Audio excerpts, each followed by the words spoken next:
कष्टाचं काम आहे. लगेच एक्सपेरिमेंट चालू झालेले आहे. मस्त असा झाला पचका. घरी जेवण असलं ना की एक नंबर. हा ठेचा आहे. हॅलो, गुड मॉर्निंग आणि एका नवीन व्हिडिओमध्ये तुम्हा सर्वांचं स्वागत आहे. आज आपण डायरेक्ट किचन मध्ये आलेलो आहोत कारण की सकाळी सकाळी उठून फटाफट मी रेडी झालेली आहे कारण की आम्हाला जायचं आहे आज विरारला. थोडंसं काम आहे मला आणि शुभमला आहे सुट्टी. मस्तच आहे, झोपल्यात आपले आणि सकाळीच धूम पाऊस चालू झालाय. बट त्याआधी मी नाश्ता बनवलेला आहे. पण बरेच दिवस झाले आपल्याकडे फ्रीजमध्ये ही दुधी आहे आणि शुभम आणि आधी बिलकुल दुधी खायला बघत नाही. मग मी असंच काल शुभमला विचारलं, मी दुधी हलवा बनवला तर खाशील का? तो बोलतो खाईन. मग मी ठीक आहे, चल तशीच राहण्यापेक्षा काहीतरी तिचं आपण बनवूया म्हणून आपण सकाळी सकाळी आज बनवणार आहोत dudhi halwa. So welcome to our kitchen. मी ही रेसिपी बघण्याच्या आधी मी युट्यूबवर जाऊन सुद्धा बघितलं. मला फार इझी वाटली की दूध आहे, साय आहे, त्याच्यानंतर नॉर्मल काय दुधी दूध आणि खिसायचं आहे, साखर आहे, म्हणजे आपल्याकडे सगळं आहे, सगळं एकदम बेस्ट. मला नव्हतं माहिती की दुधीत खिसणं पण एवढं कष्टाचं काम आहे. कधीपासून मी खिसते ते खिसतच नाही माझ्याकडे.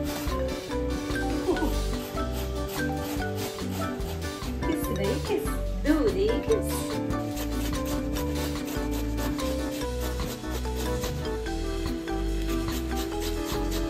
मी विचार करते की गाजर तर ह्याच्यापेक्षा पण कडक, मग ती खिसायला किती टाइम जात असेल.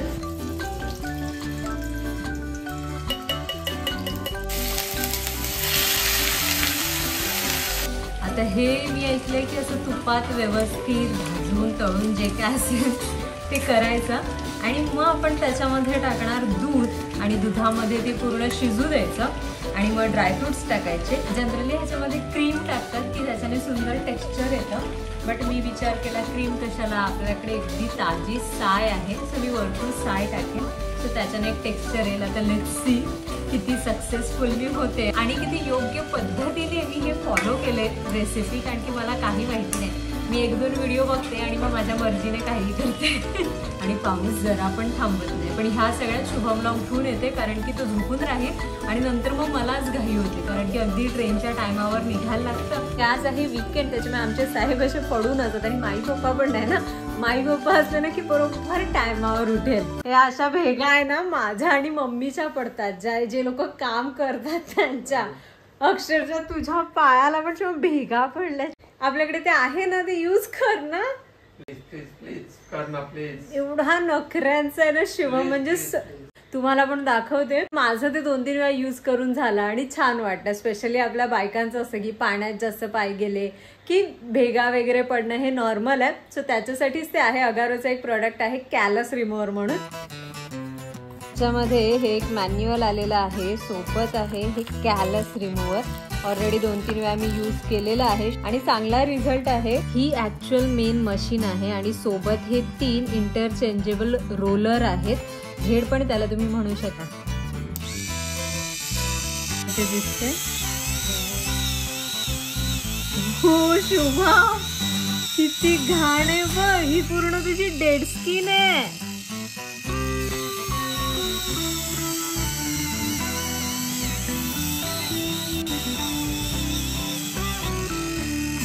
आणि मी इथे रफ वाला, सर्वात रफ जे हेड आहे ते यूज करते कारण की ह्याच्या पायाला भरपूर डेड स्किन पण होती, जशी तुम्ही बघताय तिथे खाली पडलेली आहे ती. आणि दुसरं म्हणजे की भेगा पण बऱ्यापैकी होत्या. थोडं मी अजून काढते आणि त्याच्यानंतर मग मॉइश्चरायझर लावून आपण बघूया. मी डेड स्किन रिमूव्ह केलेली आहे ह्याच्या पायाची बऱ्यापैकी.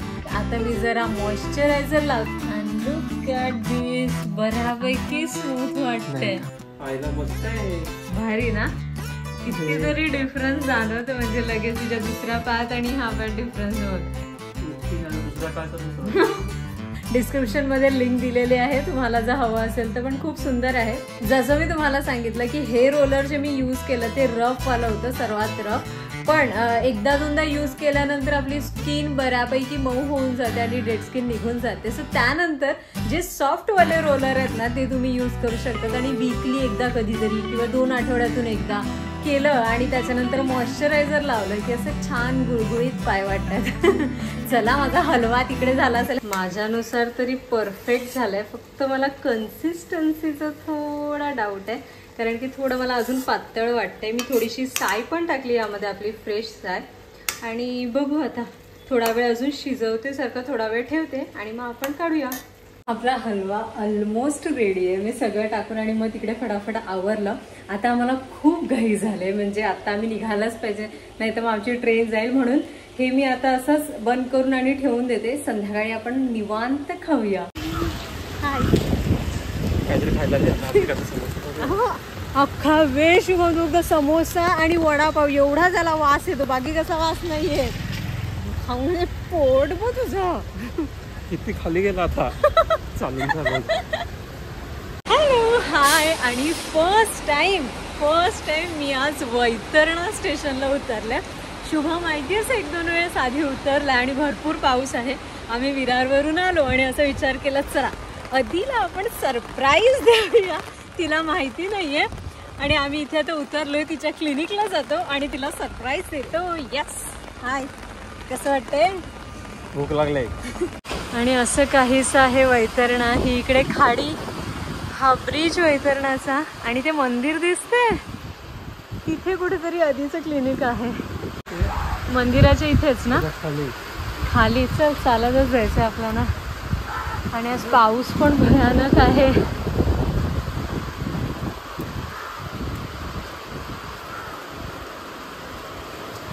मी कॉलेजला होतो तेव्हा हे एवढं काहीच नव्हतं. हे तिकीट काउंटर वगैरे सगळं आत्ता बनवलंय. अतिशय जास्त पाऊस आहे.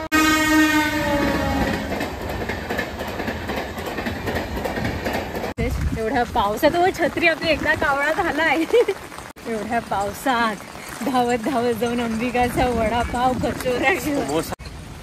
जरा ही पर्स इकडे ते उडव तिला माझ्या संघावर.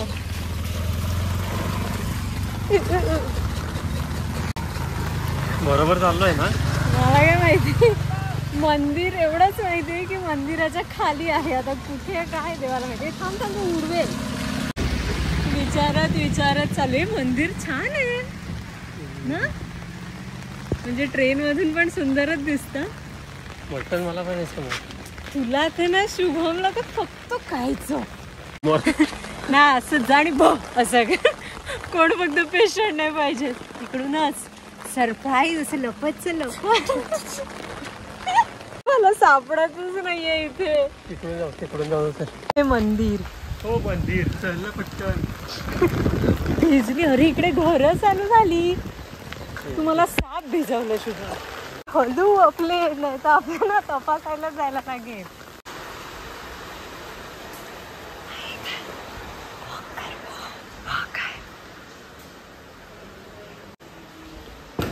खरं बघत गेले ते घरी.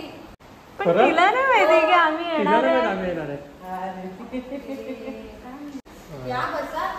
नाही बसता. आम्ही विचार केला सरप्राईज देऊ तिला. आम्हाला सरप्राईज. मस्त असा झाला पचका. एवढे मेहनतीने पाण्यात भिजत पावसात आलो. मी पोचलोय घरी. आता बघू मॅडम काय करताय का. एवढं आम्ही भेटायला गेलो आणि काय 3 फ्लोअर चढता वाट लागते. कोण सांगतो नाही तो उद्योग करायला. कोण. आम्ही एवढा सरप्राईज द्यायला म्हणून गेलो. चलो, आज एवढा पाऊस आहे सकाळपासून नुसतं भिजत. आम्ही किती शोधत माहितीये. ते का एवढंच माहित का मंदिराच्या खाली. मग तिथे गेलो कोण रस्त्याला लोक नाही, कोणाला माहित नाही. एक जण बोलला उधर टर्न पे, पण ते असं खाली आहे उतारावर. गेलो बघतो वैद्यकीय अधिकारी गायब, खुर्चीवर कोण नाही. झोप काढून झालेली आहे. आणि हे मी हितूसाठी मागवलंय. मी आता क्लासला चालले, प्रॅक्टिसला. तिकडून आली की मग तुम्हाला दाखवते. शुभम पण चाललाय क्लासला. शुभमने एक असाच फायनान्स रिलेटेड क्लास लावले. आणि आपला पोहे हलवा.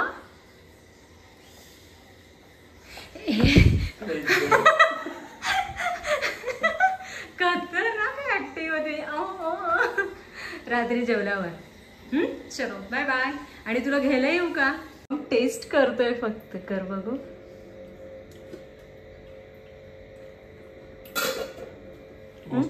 मस्त. Bye bye. जेवण बनवलेलं आहे. इकडे आहे आपली भाजी, त्याच्यानंतर डाळ भिजत ठेवले, आधी नंतर डाळ लावेल. भात पण इथे झालेला आहे, थोडासाच भात, तरी हा संपत नाही आम्हाला. आणि इथे मी पीठ पण मळून ठेवलं आहे. आलं का फक्त फटाफट चपात्या करायच्या आणि मग आपलं जेवण रेडी. चला आता मी पण तयारी करते आणि जाते प्रॅक्टिसला. हाय, हाऊस क्लास मस्त. आज आम्ही जाम प्रॅक्टिस केली.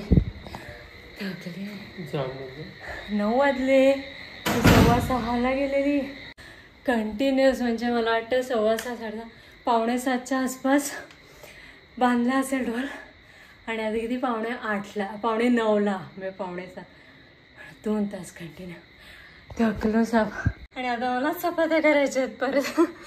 चलो फटाफट. तरी पण आहे जाम दुखतो इकडे. आहे त्याच्यात तूप नाही तर ती भाई डब्बा. शुभमची ही स्पेशल रेसिपी आहे. म्हणजे कधी शाकाहारी जेवण असलं ना की एक नंबर. हा ठेचा आहे आणि त्याच्यासाठी इथे लसणाच्या पाकळ्या घेतल्यात थोड्याशा, त्याच्यानंतर मिरची, शेंगदाणे आणि थोडंसं आलं. तुमच्याकडे कोथिंबीर वगैरे असेल तर तुम्ही ते पण टाकू शकता. थोडंसं असं पॅनवर गरम करायचं आणि मिक्सरला लावायचं. त्याच्यामध्ये थोडंसं मीठ आणि फिरवून घ्यायचं. मस्त ठेचा बनतो. आणि बाहेर काढल्यानंतर म्हणजे डिशमध्ये काढल्यानंतर थोडंसं ना तूप टाकायचं. हा एक नंबर. जेवण आणलेलं आहे, काहीतरी आता मस्त लावूया आणि बघूया. जाम थकलो यार, बट ठीक आहे, मज्जा येते. ठेचा शुभमला थोडासा कमी गोड वाटलेला म्हणून मी थोडीशी साखर टाकली आणि थोडंसं गरम करते आणि मस्त आपण खाऊया. सुंदर झालं पण कन्सिस्टन्सी आता अगदी परफेक्ट आहे. मला आधी वाटलेलं दूध वगैरे असं जास्त झालंय की काय, पण आता परफेक्ट वाटतंय. हेतूसाठी मी मागवला हे ऑर्गनायझर. 6चा आय गेस हा सेट आहे आणि मस्त आहेत ॲक्च्युली. छोटे छोटे, हा छोटा एक आहे, असे 2 आहेत. हे तुम्हाला असं मिळतं. हे ओपन केलं की ह्याच्या आतमध्ये घालायला म्हणजे ते असं थोडं स्टेडी राहील हे मिळतं. हे असं फक्त आत टाकायचं आणि फिक्स करायचं. रेडी. म्हणजे ह्याच्यात तुम्ही काहीही ठेवू शकता. तुमचं स्टेशनरी असेल किंवा बाकी लटर फटर, मस्त असं टेबलवर बॉक्स ठेवला की झालं. तसं सगळ्यांसाठी हा बेस आहे. हा आतमध्ये फक्त टाकायचा की ते स्टेडी राहून जातं. सो हे जाणार असं आतमध्ये. येस. हे तुम्ही असं कपाटात वगैरे पण ठेवू शकता. तुमचे कपडे फोल्ड करून किंवा कसे जसं तुम्हाला यूज करायचंय. सो असे हे टोटल 6 पीस आहेत. 2 सर्वात मोठे, 2 छोटे आणि 2 असे मीडियम साईज. छान आहे. तुम्हाला हवं असेल तर लिंक मी डिस्क्रिप्शन मध्ये देते, तुम्ही बघू शकता.